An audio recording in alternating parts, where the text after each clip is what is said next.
32 personas, entre ellos 15 menores de edad, murieron. Esto entre enero y marzo de este año, estando bajo el cuidado del Servicio Nacional de Menores.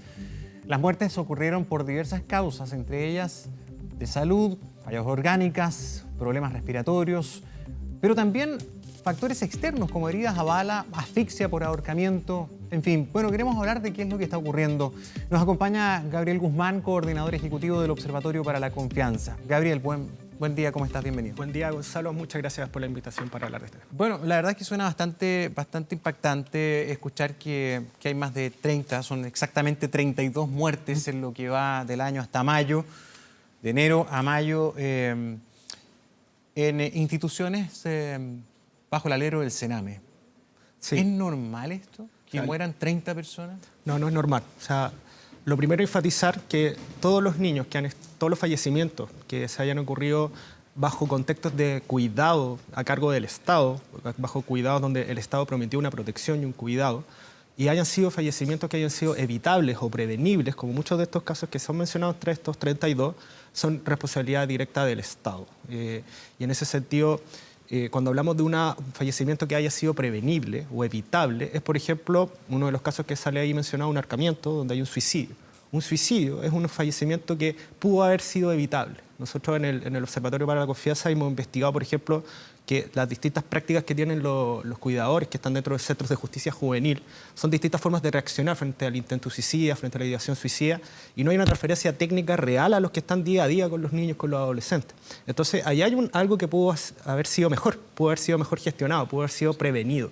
Entonces, cuando estamos frente a fallecimientos de este tipo, estamos frente a una responsabilidad del Estado que claramente debe hacerse cargo. Sí. Bueno, hace años que estamos siendo testigos de una crisis profunda de un Servicio Nacional de Menores que ya está siendo intervenido con modificaciones en marcha, otras que también están relacionadas a cambios legales, en fin.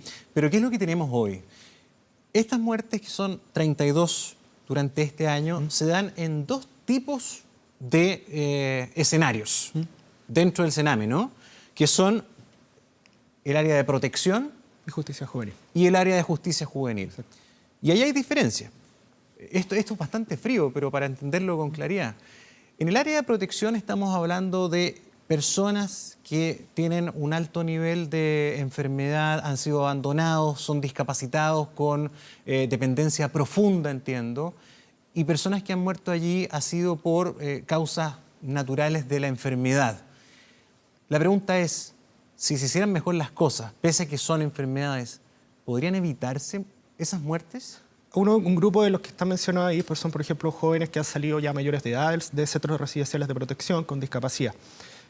Algo que dijo la subsecretaria ayer frente a esta cifra es que, por ejemplo, si es que los niños los que ya egresaron de esta residencia, que ya son mayores de edad, que deberían pasar al Servicio Nacional de Discapacidad en Desarrollo Social, esto es la lógica de pasar los mayores de edad hacia Senadis, es algo que se viene hablando hace mucho tiempo. O sea, de pasar todos porque es Senadis el órgano especializado para hacer esto. Es que a eso es lo que... Y ahí hay algo que entonces sí se pudo haber prevenido y actuado mejor, porque, eso es lo que no entiendo. Porque el Senadis es un órgano que debería estar especializado en esto y la propia secretaria dice que estaría mucho más especializado que el propio Sename para hacerlo. Entonces, si ahí hay un caso, si ahí hay un grupo de casos que pudo haber sido prevenido o actuado más a tiempo. O sea, y aquí vamos a un tema donde no es solo Sename el tema, es el Estado en su conjunto. O sea, son decisiones del Estado y del gobierno en todas sus materias. O sea, es un tema que estamos hablando no solamente de Sename, sino del Poder Judicial, sino de órganos también que son intersectoriales que afectan este tema.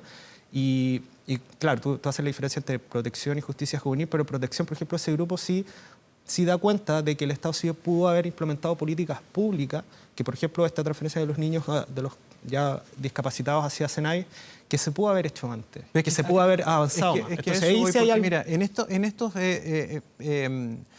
en estas personas que han muerto, porque no son solamente niños, hay mayores de edad. En área de protección, especialmente en residencias, murieron 10 mayores de edad en estos primeros meses del año por fallas orgánicas, por shock séptico, insuficiencia respiratoria, arritmia, leucemia, paros, en fin. Son personas que llegaron niños a los hogares pero han quedado abandonados ahí y no pueden salir de los centros de residencia, porque están postrados normalmente. Esto viene arrastrándose hace años. La pregunta es, porque la propia subsecretaria, como dice usted, de la niñez, Carol Baum, dice, a ver, acá el Sename no tiene ni las competencias, ni los recursos, ni la instrucción legal para hacerse cargo de discapacitados. Eso lo tiene el Senadis. Bueno, pero entonces, ¿por qué nadie del Senadis o del Sename antes, años atrás, hizo la derivación? Y resulta que el programa de derivación se va a hacer recién efectivo el segundo semestre de este año. O sea, aclarar ahí que se ha venido trasladando y se ha realizado una transferencia por parte del presupuesto de Sename a Senadis y se han ido instalando, pero todavía no ha terminado eso. De hecho, este año se bajó un poco el presupuesto de esa transferencia. Entonces ahí es cuando podemos hacer la crítica de cuánto se pudo haber prevenido esta situación. O sea, yo entendí que no se habían hecho los traspasos. Claro, y que iban a de hecho, es una medida también del Acuerdo Nacional por la Infancia, avanzar en eso. Sin embargo, tengo entendido que en este periodo esto se detuvo y que ahora se va a retomar. Sin embargo, es una medida que ya se venía implementando, pero falta aún por implementar. Es que son hartas personas. Son 800 personas que están en esta situación de discapacidad en manos del Sename. Y cuyo órgano no está especializado y que... Con el Senadis, claro, que tiene el doble de recursos por persona, entiendo, para poder atender y con especialistas ad hoc a los casos, ¿no? Exactamente. Sí, ahora, esto es el caso de las muertes en área de protección, que han sido 14 personas ahora. Pero vamos al área de justicia juvenil. Ahí las muertes son por factores externos, no por salud. Tenemos asesinato, ahorcamiento, suicidio, y lo que me llama la atención es que muchas veces no son dentro de los recintos, sino que en regímenes semicerrados o cuando están en libertad. A pesar de que mueran en libertad, si están bajo la tutela de una orden cautelar en manos de la justicia, pero en el Sename, el Estado también es responsable, ¿no? Sí, totalmente. El caso de los centros de régimen semicerrado es un muy buen ejemplo para esto, porque los centros de régimen semicerrados son en donde los adolescentes infractores de ley van a cumplir pernoctación nocturna, ¿cierto? Claro. Mientras también se les cumple un programa de reinserción social destinado a su integración social. Sin embargo, nosotros en el observatorio hemos identificado, por ejemplo, el 22% de los adolescentes que están cumpliendo esa sanción en realidad asisten a su centro. Si tú contrastas las cifras entre los que están registrados totalmente que deberían estar cumpliendo esas sanciones. Que deberían estar cumpliendo esas cautelares de dormir en la noche. No, en los semicerrados, que son ya están cumpliendo sanciones. Deberían ir a dormir. Que deberían ir a, claro, la pernoctación. Solo el 22%. Solo el 22% están presentes, que es como una especie de asistencia. O sea, entonces, control del cumplimiento de las cautelares parece. No, y efectividad también de esas sanciones bastante nula. O sea, que el 22% vaya. Está hablando de que todo el otro porcentaje no va a cumplir esa sanción y ahí hay un fracaso totalmente de ese programa en específico. Y ahí claramente, o sea, si se produce un fallecimiento mientras debería estar cumpliendo esa sanción, sí hay un rol ahí del Estado, una responsabilidad del Estado en ese fallecimiento. Claramente ahí en el contexto de justicia juvenil se puede ejemplificar más esto. Uno son los semicerrados, las medidas cautelares también, como lo mencionó también la defensora, lo destacó también en la nota, y también el tema de lo que pasa en los centros privativos de libertad, los centros cerrados con el tema bueno, ya lo he hablado de los suicidios, que también es un fallecimiento que pudo ser prevenido y, claro, el tema de justicia juvenil es un tema que siempre suele ser olvidado un poco en la discusión de infancia, pero claramente aquí toma relevancia y es necesario volver a ponerlo en la mesa. Sí. En el área de justicia juvenil, en los primeros meses de este año han muerto 12 personas. Entre 14 y 22 años.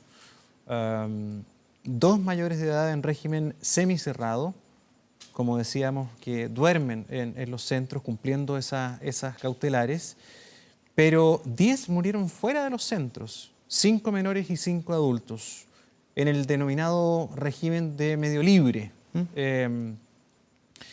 ¿Cómo se puede hacer para poder evitar esto? ¿Qué medidas se pueden implementar para poder, en primer lugar, hacer un control eficiente de que las cautelares se cumplan?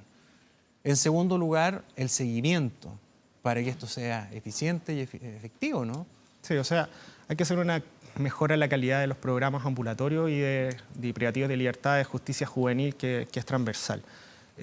Estos programas requieren, igual que los de protección, una mejora que no solamente depende solamente del programa o del propio Sename o la propia creación de nuevos servicios. Eso es importante.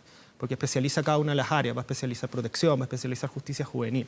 Sin embargo, aquí estamos hablando de un problema que es sistémico, que tiene que ver con que acá hay distintos actores involucrados. O sea, por ejemplo, los adolescentes infractores de ley tienen altos problemas de salud mental. O sea, un adolescente que está cumpliendo una cautelar privativa de libertad, existe prevalencias de hasta 90% en problemas de salud mental. Entonces ahí uno se pregunta, ¿cuál es el rol del Ministerio de Salud en poder dar tratamiento y prevención, o de Senda, poder tratamientos de salud mental a esa población? Entonces, los programas de intervención requieren de la red.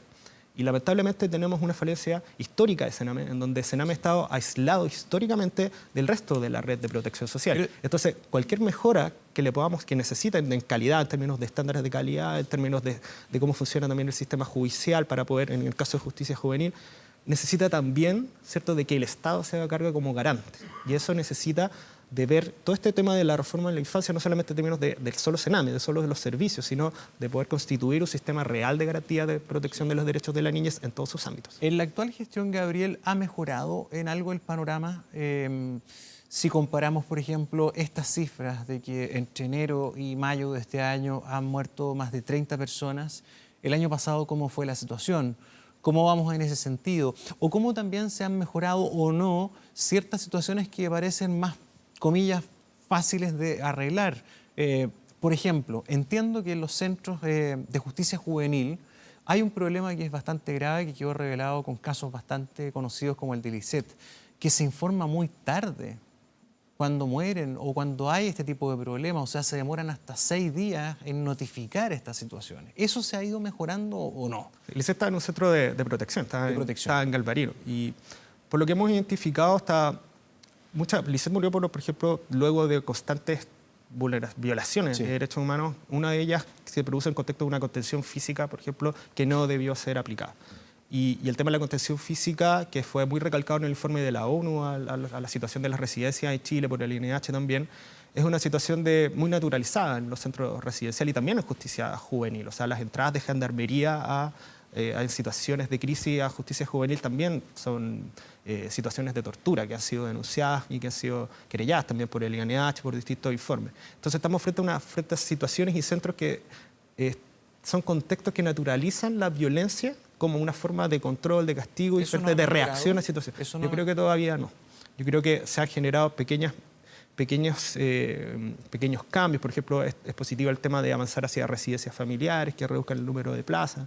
En justicia juvenil no hemos visto medidas a corto plazo, ¿cierto?, que permitan, ¿cierto?, ir resolviendo ciertas temáticas. Sí hay una reforma a largo plazo, sí hay la creación de un nuevo servicio, modificación a la ley de responsabilidad penal adolescente. Sin embargo, justicia juvenil no es un área relevada, por ejemplo, en el Acuerdo Nacional por la Infancia en términos de medidas de corto plazo. Sale una medida en el área de justicia juvenil más la separación de servicios, pero tú no ves medidas de corto plazo para, por ejemplo, ver qué pasa, qué podemos arreglar por mientras avanza la reforma a largo plazo, qué podemos mejorar por mientras en términos de los centros de justicia juvenil ahora o los programas ambulatorios que cumplen sanciones que no son privativas de libertad. Ahí vemos un área bien falente en lo que son las medidas a corto plazo en justicia juvenil. Y en el área de protección, ¿podría ser un buen síntoma, por ejemplo, esto que se acelere el proceso de traspasos, al menos de esta cantidad importante de personas, 800 con discapacidad, que no deberían estar bajo la tutela del Sename y que sí deberían estar bajo la tutela del Servicio Nacional de Discapacidad? Sí, totalmente. O sea, todas las personas, independientemente de su edad, debería estar asegurado bajo un sistema de protección social, ¿cierto?, su derecho al cuidado. Entonces, en la medida que egresen niños que necesiten, ya cumplan mayoría de edad, el Estado debe seguir asegurando, ¿cierto?, su protección social y su cuidado.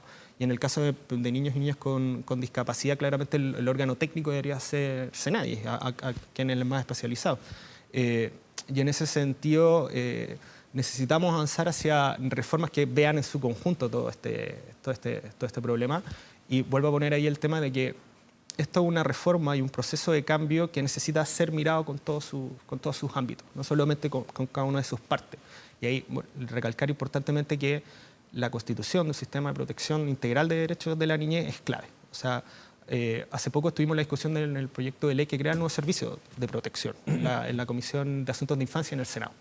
Y distintos actores expusimos nuestra opinión frente a cómo viene el proyecto de ley. Y el 100% de las intervenciones posteriores de todos los senadores, tanto como de los que participaron de esta conversación, de las opiniones de los senadores, fue hablar de garantía. porque no fue hablar del proyecto de ley que estábamos discutiendo, que era el nuevo servicio. ¿Y por qué pasa esto? Porque a la hora de hablar del nuevo servicio quizás podemos mejorar muchas cosas, pero quizás van a seguir llegando niños o niñas que no debieron haber llegado a esa residencia. O sea, que debieron haber llegado a otro programa, o que nunca debieron haber llegado a Sename, o que dicho diagnóstico quizás estaba viciado y no debió haberse tomado tal decisión con ese niño. Y ahí no está solamente involucrado Sename, sino quienes toman decisiones con los niños. Ahí está el Poder Judicial, los tribunales de familia, los órganos que trabajan a nivel local. Entonces, cuando vemos el tema de la reforma de infancia y vemos el tema de los cambios y separación a lo que es el Sename, la creación de dos nuevos servicios, no podemos dejar de tener esta mirada de la necesidad de que esta reforma, de estos cambios, deben tener esta mirada de sistema y poder tener un sistema de garantías de... Ustedes en el observatorio visualizan que no está aún bien lograda. Aún no está clara. O sea, ahí se notó, o sea, por ejemplo, en la discusión de la comisión, en el sentido de que ya estamos discutiendo este proyecto, pero necesitamos ver qué está pasando con todos los otros, qué está pasando con el proyecto de ley que crea el sistema de garantías. Nosotros, junto a otras organizaciones, Ciudadanía Inteligente, la comunidad de organizaciones solidarias, tenemos un proyecto que es Vigilantes por la Infancia, que sigue el Acuerdo Nacional por la Infancia. Y que, bueno, ahora a un año del acuerdo, va a cumplir un año este acuerdo, uno de los énfasis que han colocado los expertos que participaron en el análisis de calidad de las medidas es colocando el énfasis en qué pasa con garantía. Y es colocando, oye, las medidas que se han hecho, las indicaciones que se han hecho a este proyecto de ley no son suficientes. Tú hablas de garantías. Cuando hablamos de garantías... Las garantías son un mecanismo... Danos un ejemplo práctico. Las garantías son un mecanismo explícito, efectivo, que permite materializar el ejercicio de un niño. O sea, un derecho es como un estatus, es como una expectativa. Y existe una realidad. Lo que hace una garantía es intentar reducir esta brecha entre las dos. Puede ser un programa, puede ser una garantía judicial, puede ser una garantía en algún proceso administrativo, puede ser de distintos temas. Por ejemplo, el GES en salud es una garantía, una garantía financiera en términos programáticos. Podría ser una de esas. Entonces, cuando hablamos de derechos de la niñez, hablamos de respetar, proteger y cumplir todos sus derechos. Y hablamos de todos los derechos. Y no solamente es que los niños tengan derechos, sino que ese derecho necesita que el Estado garantice esos derechos a través de acciones concretas. Y eso se hace a través de garantías. Y esas garantías requieren a la vez una institucionalidad a nivel nacional. Hemos podido lograr avanzar eso constituyendo un órgano rector muy importante como es la Subsecretaría de la Niñez.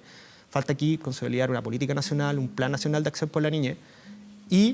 Pero lo que falta sobre todo es ver qué pasa a nivel local. A nivel local es donde se toman las decisiones, por ejemplo, donde se puede se puede promover el tema de promover los derechos de la niñez, prevenir, pero es donde también se toman decisiones con los niños. Es donde el juez o la jueza toma decisión para dónde va un niño, qué hace.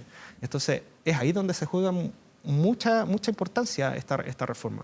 Y ahí es cuando nos damos cuenta, no es solo hay que mirar Sename, hay que mirar también los otros proyectos de ley que nos permiten tener una mirada de sistema. También, ¿no? Y los otros servicios, o sea, no es solo Sename, es salud. Conversar mucho más. Exacto, y ahí hay un rol de la intersectorialidad local nuevamente. Sí. Bien, Gabriel Guzmán, gracias por venir esta mañana. Muchas gracias. Que tengamos un buen día. Vale.